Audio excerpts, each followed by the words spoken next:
Bienvenue dans cette nouvelle vidéo, en espérant que vous allez tous bien.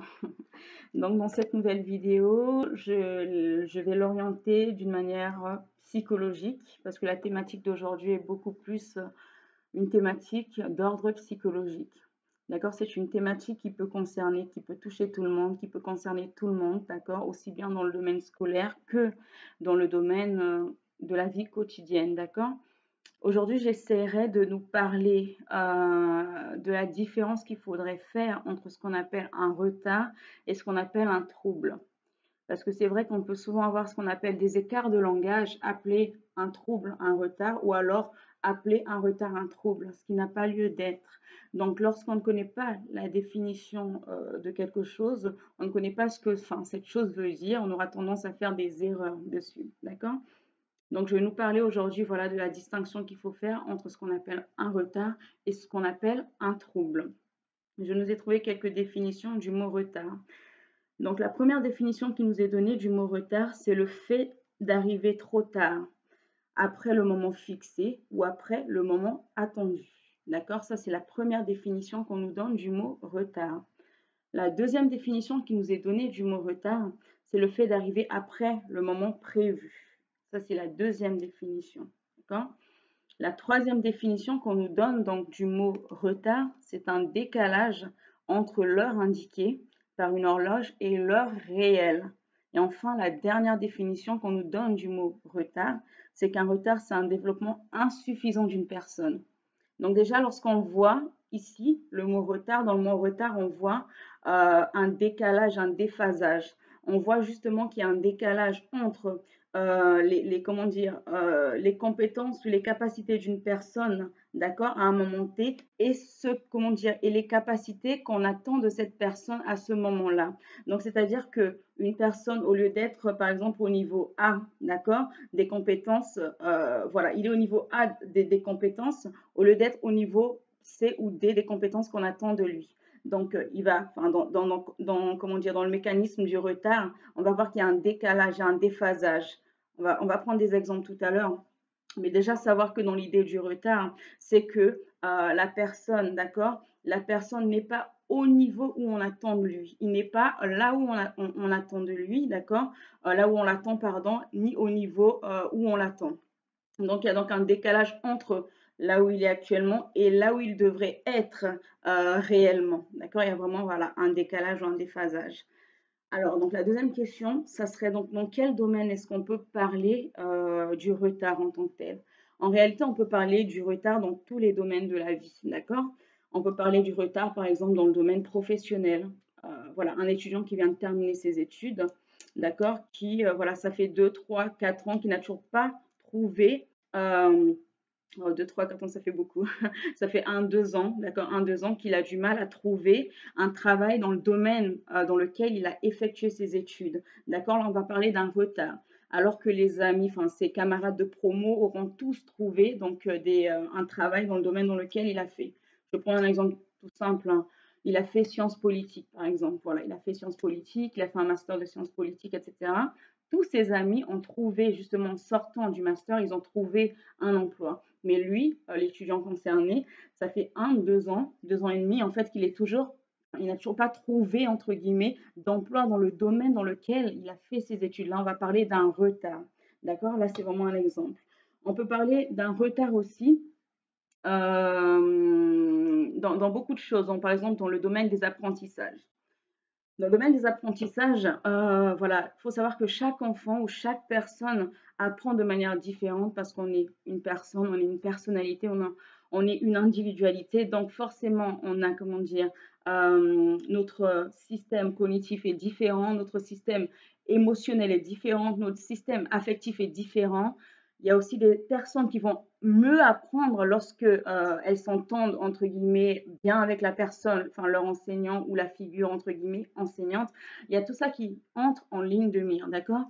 Donc les apprentissages vont être entre guillemets, on parlera aussi voilà d'un retard au niveau des apprentissages, là où par exemple un enfant aura une rapidité à pouvoir apprendre à lire, à écrire, à compter.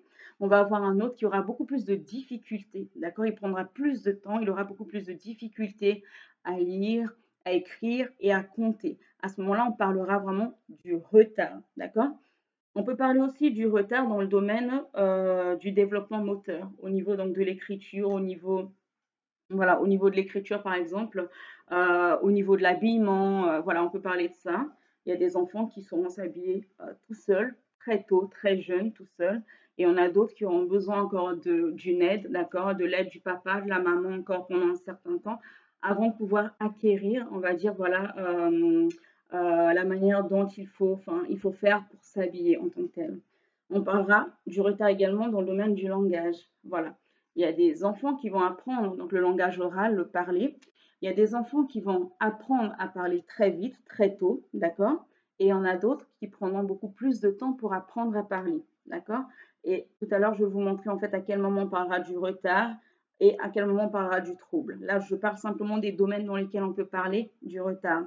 On peut parler aussi du retard dans le domaine de la marche. Il y a des enfants qui vont acquérir la marche, d'accord, à un certain plus vite que d'autres, d'accord, à un certain moment, voilà, ils vont acquérir la marche très rapidement et il y en a d'autres qui vont avoir beaucoup plus de difficultés pour acquérir la marche. Là où, par exemple, des enfants ont appris à marcher, voilà, très tôt, par exemple, je sais pas moi, à 10 mois ou à 12 mois, à 1 an, euh, un autre à 12 mois, il est encore en train de marcher à quatre pattes. D'accord? Là, on parlera du retard. OK? Ensuite, lorsqu'on parle du retard, donc c'est ce que je viens de vous dire, quand on parle du retard, lorsqu'il y a une possibilité d'évolution, une possibilité de rattrapage, de pouvoir rattraper. Tout à l'heure, je vous ai pris l'exemple entre le niveau A et le niveau B. Le retard, c'est une personne qui est par exemple à un niveau C, d'accord, à un niveau A, d'accord, alors que par rapport à son âge réel, par rapport aux attendus de l'âge réel qu'il a, il devrait être à un niveau peut-être D, d'accord? Lui, il est encore au niveau 1. Maintenant, dans le retard, on voit l'idée du rattrapage, c'est-à-dire qu'on va mettre en place ce qu'on appelle des remédiations, comment dire, des dispositions, des dispositifs qui permettront de pouvoir rattraper justement ce retard-là, d'accord? Donc, lorsqu'il y aura rattrapage, donc dans le retard, on voit l'idée du rattrapage. On va rattraper justement nos difficultés. On va rattraper justement, voilà, comment dire, ce grand écart qu'on a eu entre guillemets, nous et les autres personnes qui ont le même âge réel que nous, en fait, et voilà, qui, eux, entre guillemets, ont acquis les choses plus rapidement que nous. Donc, dans le retard, il y aura vraiment un rattrapage. Il y aura aussi la possibilité, donc, d'éradiquer donc les difficultés. Ça veut dire que dans le retard, on voit le fait de balayer toutes ces difficultés pour pouvoir faire une remise à niveau. On va dire ça comme ça, d'accord? Dans le retard, on voit donc de l'amélioration, d'accord? Donc entre le moment X et le moment Y, ou entre le moment A et le moment B, on voit vraiment une évolution. Donc dans le retard, on parle également donc de l'idée donc de ce que je viens de dire, donc une remise à niveau, une remise à niveau des acquis ou des compétences. Donc la personne va entre guillemets revenir entre guillemets au niveau auquel en fait on l'attend en tant que tel. Donc là, on a parlé du retard. Maintenant, on va parler du trouble. Quelle est la différence entre le retard et le trouble? Donc, j'ai pris deux définitions du mot trouble pour nous l'expliquer. Le trouble, en fait, la première définition qui nous est donnée, c'est que le trouble, c'est une perturbation dans l'accomplissement d'une fonction physique ou psychique. Quand on entend psychique, on entend esprit, d'accord? On entend esprit, on entend mental. Donc, le trouble, c'est la perturbation dans l'accomplissement d'une fonction physique ou psychique. C'est aussi un état d'agitation, d'inquiétude, de confusion ou d'émotion dans lequel se trouve un individu. Donc voilà, ça c'est le trouble. Là, je vais repasser aussi ce que j'ai fait avec le retard. Donc à quel moment est-ce qu'on parle? Donc dans quel domaine est-ce qu'on va parler de trouble? On va parler de troubles également dans le domaine des apprentissages, dans le domaine du développement moteur, dans le domaine du développement du langage, dans le domaine donc du développement, comment dire, moteur, du langage relationnel, de la personnalité, d'accord? On parlera du trouble dans beaucoup de domaines. Là, ce ne sont que des exemples, quelques exemples, d'accord, que j'ai pris. Donc, on voit qu'on peut très bien parler du retard ou du langage dans les, comment dire, dans les deux contextes. Mais il y a une différence et il y a une nuance. Qu'on parle le temps de trouble. Alors, Maintenant, la différence entre le retard et le trouble, c'est qu'on va parler de trouble lorsqu'après avoir mis en place toutes ces remédiations, par exemple un élève qui avait des difficultés, voilà, des difficultés au niveau du langage, on a mis en place voilà, des séances d'orthophonistes, beaucoup de séances, malgré, comment dire, la mise en place de ces séances d'orthophonistes, etc., il n'y a toujours pas d'évolution, ou alors très peu d'évolution, d'accord? Et il n'y a pas, comment dire, il y a toujours une perturbation, mais vraiment profonde du langage en tant que tel, et après un certain âge, ça on va le voir après. Donc, dans le trouble, on va voir que voilà, malgré la mise en place des remédiations, qui sont donc des moyens qui permettent de pouvoir éradiquer les difficultés, mais ces difficultés-là persistent toujours dans le temps, d'accord? Dans le trouble, on voit ça.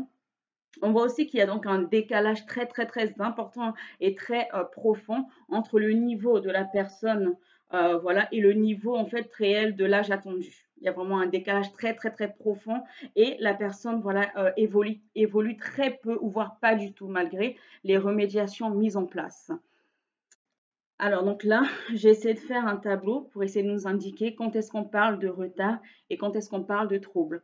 J'ai fait deux parallèles entre la marche, enfin le retard de la marche et le trouble de la marche.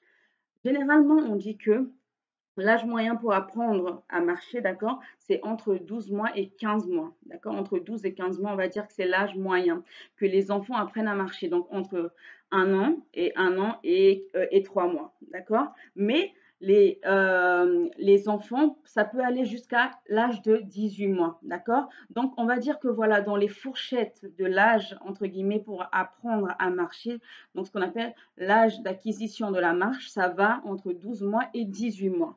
Maintenant, on parlera de retard de la marche après 20 mois. D'accord? À partir de 20 mois, si l'enfant ne marche toujours pas, là, on parlera de retard de la marche.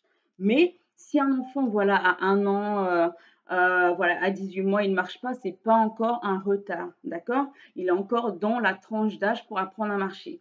Si à 17 ans, il ne marche pas, c'est pas grave. Si à 16 mois, il ne marche pas, c'est pas grave. Mais après 18 mois, là, on parlera de retard de l'acquisition de la marche. D'accord? Maintenant, à quel moment est-ce qu'on parlera du trouble, entre guillemets, de la marche?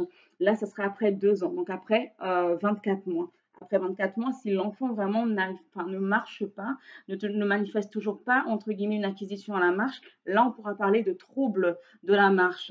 Mais ça, il faudrait aussi faire des examens. Parce que quelquefois, c'est lié, enfin, il peut avoir des problèmes neurologiques, il peut avoir des problèmes comment dire, de psychomotricité, il peut avoir plusieurs problèmes qui peuvent empêcher l'enfant. Il peut avoir un handicap, entre guillemets, moteur derrière. Donc ça, il faudrait faire les diagnostics adéquats pour cela. Ensuite, entre le retard du langage et et le trouble du langage. Généralement, on dit qu'un enfant, d'accord, la fourchette d'âge pour apprendre à parler, c'est généralement entre 12 et 36 mois, soit entre 1 an et 3 ans. C'est la fourchette d'âge, d'accord, pour apprendre à parler, entre, voilà, 1 an et 3 ans. Et puis, on va dire, entre 3 et 5 ans, on va parler vraiment, après 3 ans, on va parler du retard de langage. Vraiment, si à partir de 3 ans, il n'y a toujours rien, l'enfant ne parle pas, jusqu'à l'âge de 5 ans, on parlera, d'accord, du retard de langage, jusqu'à 5 ans à peu près. Maintenant, si après 6 ans, l'enfant ne parle toujours pas, là, il serait possible qu'on puisse parler du trouble du langage. Mais le trouble du langage ne sera posé que par comment dire, un spécialiste. Ça peut être un psychiatre, ça peut être un neurologue, ça peut être un neuropédiatre. D'accord? Ça sera lui qui sera habilité à pouvoir poser ce trouble du langage. D'accord? Donc, le trouble du langage ne peut pas être posé avant l'âge de 6 ans ou avant l'âge de 7 ans. Avant l'âge de 6 ou 7 ans, on parlera plutôt du retard de l'acquisition du langage oral pour les enfants. D'accord? Donc maintenant, voilà pourquoi aussi je voulais dire la dernière chose, c'est que le diagnostic de la dysphasie ne peut pas se faire avant l'âge de 6 ans, pour ces raisons-là. Parce que justement, il y a ce qu'on appelle des différences interindividuelles entre les individus, entre les enfants, il y a des différences. Là où certains apprendront plus vite, d'autres prendront beaucoup plus de temps pour apprendre, mais à partir du moment où ils sont dans l'âge entre guillemets fixé, on aura pu se parler de retard, d'accord? S'il y a eu du temps, ils ont mis du temps à acquérir les compétences nécessaires, que voilà, s'ils dépassent l'âge, à partir du moment où ils commencent à dépasser l'âge entre guillemets fixé par les nomenclatures, là on pourra parler de troubles lorsqu'un médecin adéquat, habilité aura posé le diagnostic qu'il faut. Là, je vais nous parler de ce qu'on appelle les troubles 10. D'accord? 10 en grec, ça veut dire difficulté ou dysfonctionnement. Donc, ce sont des troubles, voilà, de l'acquisition de beaucoup de choses qui peuvent aussi être un handicap pour des personnes qui en souffrent, d'accord? Surtout si ce sont des personnes qui sont dans le domaine scolaire. Ça peut poser vraiment problème en tant que tel, mais il y a des remédiations à ça. La dyslexie, dysorthographie, c'est donc ce qu'on appelle le trouble de l'acquisition, de la lecture, de l'orthographe et de l'écriture. Donc l'enfant a du mal à lire, à décoder entre guillemets, voilà, les lettres, il a du mal à orthographier, il orthographie avec beaucoup de fautes d'orthographe, d'accord? Voilà, donc ça peut aussi être pris en charge. Il y a la dysphasie. La dysphasie, donc, c'est le trouble du langage oral, d'accord? Donc, l'enfant a du mal à, voilà, il fait des fautes lorsqu'il parle, il inverse les pronoms, il au lieu de elle au lieu de il. Il va être vraiment dans, comment dire, des fois, il fait des phrases sans verbe, d'accord? Ça sera vraiment très poussé. On va parler de dysphasie, donc trouble du langage oral. La dyspraxie, c'est donc le trouble du développement moteur ou de, comment dire, le trouble du développement moteur ou alors des fonctions visio-spatiales. Donc la personne va être très perdue au niveau organisationnel, il va être très bordélique, comment dire, manque d'organisation, il peut être aussi très maladroit, il fait souvent tomber ses affaires, il ne sait pas ranger son sac, il sait pas faire ses lacets, il sait pas tenir un couteau. Enfin voilà, la dyspraxie, c'est vraiment ce trouble qui va aller dans ce sens-là. Ensuite, on va parler donc de la dysgraphie. Donc c'est donc un trouble de l'acquisition, de l'automatisation du geste graphique. L'enfant aura comment dire, des difficultés à écrire, ou alors il va écrire de manière très gros et une écriture très illisible. Là, je ne peux pas faire comment dire, je peux pas vous donner un exemple, mais en tout cas, il va avoir une écriture qui va être très illisible. Des fois, ça sera des caractères, en fait, voilà, très gros et très illisibles. Ensuite, on parlera de la dyscalculie. Donc, c'est le trouble de l'acquisition des fonctions numériques et mathématiques. Voilà, c'est vraiment des difficultés, voilà, dans le domaine numérique et mathématique. Ça peut être au niveau de l'addition, de la multiplication, de la soustraction, de la division, d'accord? C'est très profond. Maintenant, lorsque vos enfants ou vous-même, vous avez ce genre de problème, qu'est-ce que vous pouvez, enfin, voilà, vers qui se diriger, quoi faire? Si c'est dans le domaine scolaire, vos enfants ont ce genre de problème, vous avez la possibilité de vous rapprocher du psychologue scolaire, d'accord? Déjà, la première personne à se rapprocher, rapprochez-vous de la psychologue scolaire de votre enfant, ou alors allez consulter une psychologue dans un cabinet libéral, en libéral. Vous avez la possibilité de vous rapprocher du médecin scolaire. Vous avez la possibilité de vous rapprocher de votre médecin généraliste, d'accord? De vous rapprocher d'un hôpital pour demander des bilans, d'accord? Vous pouvez vous rapprocher d'un neuropédiatre, d'un neurologue, d'un pédopsychiatre. Vous avez aussi la possibilité de pouvoir vous rapprocher d'un orthophoniste, d'un ergothérapeute ou d'un psychomotricien, d'accord? L'orthophoniste va beaucoup aider pour tout ce qui va être niveau langage, au niveau, comment dire, langage oral, au niveau aussi de l'attention, au niveau, voilà, de l'écrit, il va aider. L'ergothérapeute, le psychomotricien va aider au niveau de la motricité fine, ça va vraiment être intéressant. Demandez, voilà, à voir ces professionnels, à rencontrer ces professionnels qui sauront aussi vous aider, vous accompagner dans les difficultés que peuvent rencontrer vos enfants ou que vous-même, vous pourriez rencontrer. J'espère que cette vidéo vous a fait du bien.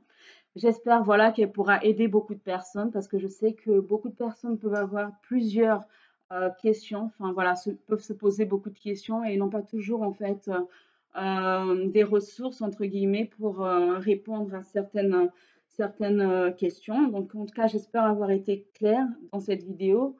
Et si jamais vous avez des questions, n'hésitez pas à entrer en contact avec moi. Je suis quand même assez disponible. En tout cas, j'essaie de l'être et de, voilà, de venir en aide lorsqu'il le faut et répondre aux questions lorsqu'il le faut. Je vous souhaite une très bonne soirée. Je vous dis à bientôt pour une prochaine vidéo. Prenez soin de vous. Bye.